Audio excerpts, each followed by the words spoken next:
All right, welcome back to the channel. So Gervonta Tank Davis must fight me next, says Ryan Garcia. Dude, I guess Teofimo Lopez is not that big a star after all, but really, we know who you need to be fighting, Tank, and the dude is in D.C. Baltimore and D.C., Gervonta Tank Davis and Gary Russell Jr. at 130 pounds is the fight to make. Let's talk about that in this video.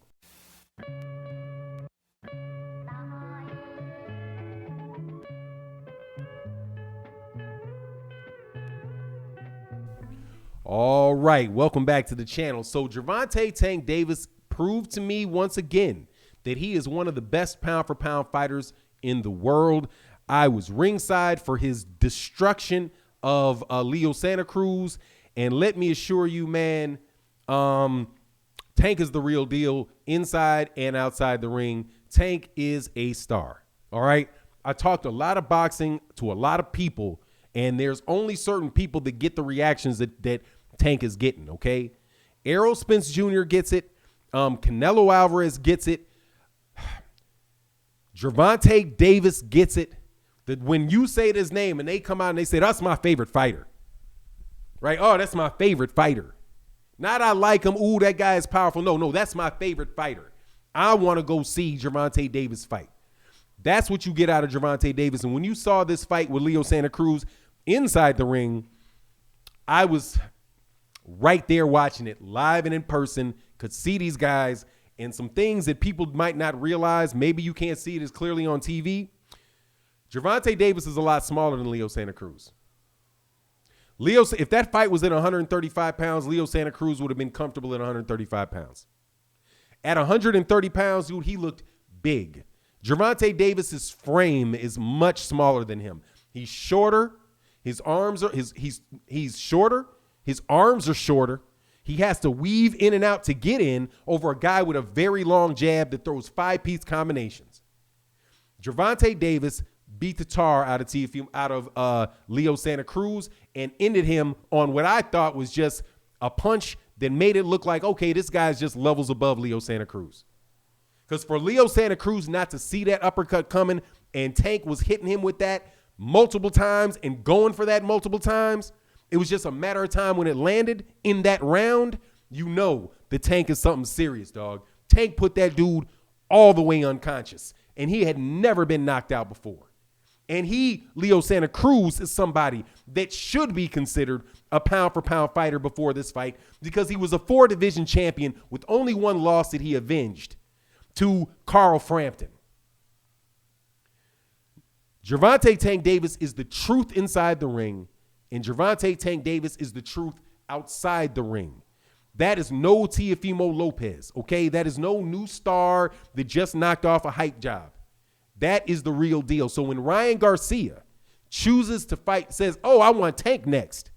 He didn't jump out after the Leo Santa Cruz fight, after the Teofimo Lopez, Vasily Lomachenko fight and say, oh yeah, the big fight is me and Teofimo. No, he said me and Gervonta because that's the truth. I can't imagine what that place would be like if that was Ryan Garcia coming into that ring and not Leo Santa Cruz. I have been convinced, okay? I've now sat in a big fight in Texas with a lot of Mexicans way up in the stands and heard every one of them light off when Leo Santa Cruz's name was announced. And that's just the truth. To have a Ryan Garcia come in before Tank Davis in that arena, if there's not a restriction, that entire place, the entire Alamo Dome is going to be packed to the rim with people. I promise you. There's no way that won't be the case. Not from the energy that I felt when I was in San Antonio. They know and like Gervonta Davis in Texas, just like they know and like him in California and Atlanta and Baltimore. He's the real star, which is why you hear Ryan Garcia wanting him. That's why you heard Lomachenko saying he wants Tank. For ESPN to act like Teofimo Lopez was the man and he's going to lead the weight class and he doesn't want you, like he's not going to waste his time with you, Tank, is a joke. It's a joke. And ESPN is living in a fantasy world. And I'm working with somebody that's going to be doing some stuff with me for boxing. And I'm talking to him. And he's like, hey, man, I'm going to read all of these articles. I'm going to do my research. And I said, look, man, I got to explain something to you when you're doing your boxing research. You have to make sure you separate your media sources. The mainstream media sources are just PR. They're just PR mechanisms. They're there to tell you what the promoter wants you to hear so that you will then in turn around and give that promoter your money. That's what those articles about. But if you want to seriously see what it's about, you got to go to certain places so that they can give you the raw, they can give you the truth, right? From a logical standpoint, if not truth, because sometimes we don't know what the actual truth is, but the great universe that we live in gave us something that can get us as close to the truth as we can get. And that is the process of logic, okay? Logic. A guy that can sell out 4 different cities is bigger than a guy that has not sold out any and was pretty much the accompanying fighter in the championship fight that he had. So the idea that you guys last week were running around like Teofimo Lopez is now the next huge, gigantic thing in boxing, no, get away. No, it's not the case. You had a bigger dude coming in a couple weeks, and that's what it was. That's what happened, and that's what we see. Now, get ready for them to try to destroy the pay-per-view ratings of Gervonta Davis, right? And then say how much more people were watching Teofimo Lopez. Dog, if Gervonta Davis was going to fight on ESPN, there would have been 4 million people watching that show, not 2. It would have been 4 million on that thing watching Errol Spence Jr., not 2. If you put a Floyd Mayweather Jr. on there doing a sparring match, there's going to be 10 million people there, not 2. That's just what it works. It's ESPN. Everybody has it. Don't concoct the numbers. But let's talk about what Gervonta Davis should be doing next. And that is fighting Gary Russell Jr. And I don't think that there's an argument, really good argument for anybody else. Because truth be told, he's already a 130-pound champion because he already whooped JoJo Diaz. JoJo Diaz is the WBO 130-pound champion. Gervonta Davis is the WBA Super World Super Lightweight champion. JoJo Diaz fights Gary Russell Jr. JoJo Diaz will lose again. Gary's already beaten a champion in that weight division. So there ain't no reason to act like Gary Russell Jr. don't deserve a fight with Tank Davis. And I hear all you guys saying, well, he's just going to do the same thing. Prove it. Prove it. Knock Gary Russell Jr. out. But guess what's going to happen? That's not going to happen. That's not going to happen because Gary Russell Jr. is not Leo Santa Cruz. You're not going to walk him down in a high guard like that, bump off punches, and hit him when he leaves a right hand, overextends on a right hand, to bust him bust him on the chin with the same uppercut you've thrown 4 times in a row in the same round. No, that's not going to happen to Gary Russell Jr., man, because Gary Russell Jr. is smarter than that. But if you don't believe him, you just want to get rid of him because you know that's the case.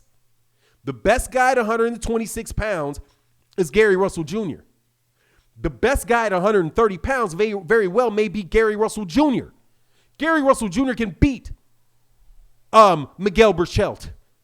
He could have beaten Leo Santa Cruz. Leo Santa Cruz ducked him. He would have beaten Leo Santa Cruz. And look how big Leo Santa Cruz is. Look how big Leo Santa Cruz is. Leo Santa Cruz didn't want no part of no Gary Russell Jr. He would have went. Now, he wouldn't have got laid out like that, but that uppercut would have landed a whole bunch of times because Gary Russell Jr. got just as fast of hands as Gervonta Tank Davis does. He may not have the power, but like he said when I interviewed him on Instagram, he's got enough to keep you honest. And if you can't land nothing, if you scared to throw your hands, boom, you're gonna get hit. And what happened to Leo Santa Cruz? Leo Santa Cruz started trying to let his hands go because Gervonta Davis started walking to him. And he let all those punches, just like I said, although you throw 3, 4, 5 punch combinations, dude, that 5th one may land, but dude, that's 4 punches he can throw in between. You're taking risks with throwing that many punches.